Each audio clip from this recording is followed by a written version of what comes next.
Good morning all, CamelbackTrading.org coming to you this Monday morning, March 20th. And we are looking at Window Trader's market profile of the ES and SPY. Hope everybody had a lovely weekend. Remember, we had an inside day on Friday. We did have a B shape for long liquidation, but again, we can't ignore the fact that it was a double distribution day. Okay, as you can see, in ES overnight, they got into the upper distribution. Now we're way back down into the lower end of the lower distribution. SPY, this is Friday nights, overnight, and now since this morning, they never even got close to the upper end of the lower distribution. NQ, pretty much the same thing, what ES has done. Now, NQ did not have a double distribution day on Friday. They did have an afternoon rally high, though, in J. And as far as righty goes, they did have a double distribution. Again, overnight, got above it. Right now, trading right at Friday's POC. Again, we have one of the most anticipated Fed meetings coming up on Wednesday, because this will be the first time in a long time that there's total uncertainty what they're going to do.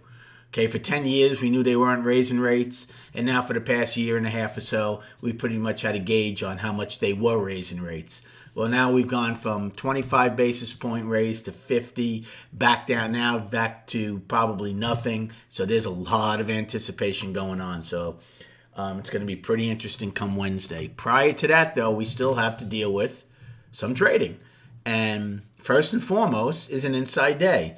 When you come out of an inside day, you go with it and monitor it for continuation, or just as important, lack of.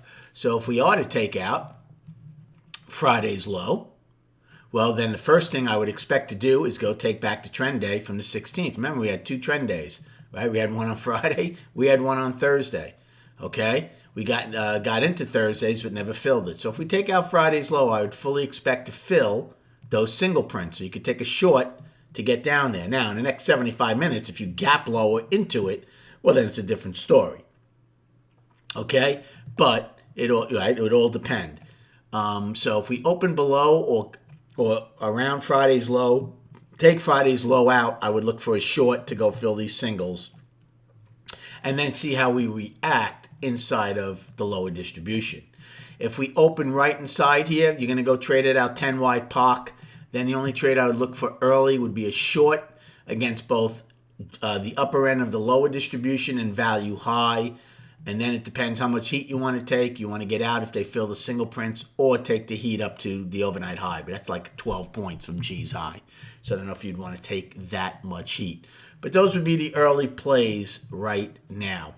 And then just quickly on the chart, I'll just show you the daily. Now again, some people might use this as a 2-day balance. And that's fine. If you're doing that, then if we do take out Friday's low, to go fill the single prints from Thursday, when in Thursday's low is going to be very important to you to see if it comes out of balance. I'm encompassing this whole thing as a balance, okay? So that's how I'm looking at it. So even if we take out Friday's low and get to Thursday's low, I'm not going to ignore Thursday's low. I want to see how they react to it. But to be honest with you, the important one to me is March 13th low. Now, are they going to want to do a tremendous amount of movement prior to the Fed? Again, that remains to be seen. I don't want to be biased and say we're not going to get a big movement, and then all of a sudden we're trading at 375 today or tomorrow, and you get caught asleep. Remember, if we do take out this balance low, your next destination would be around the 375 level, which is the bottom of this balance from December 22nd. So my first destination to the downside would be the bottom of the balance. Comes out of balance would be this low. On the flip side, if we come out of balance to the upside, first destination would be the 9th high, a 401.48, and then it would be March 6th high, a 407.45. Again, all early plays. If you're in the trading room, you'll be getting this live. Thank you for the likes and subscribing to this YouTube channel. There won't be a video tomorrow morning. I'll hope to be back by the opening. Not 100% sure if I will be, but there won't be a morning video tomorrow, as I have an appointment early in the AM. Good luck trading today, and we'll recap at 4 p.m.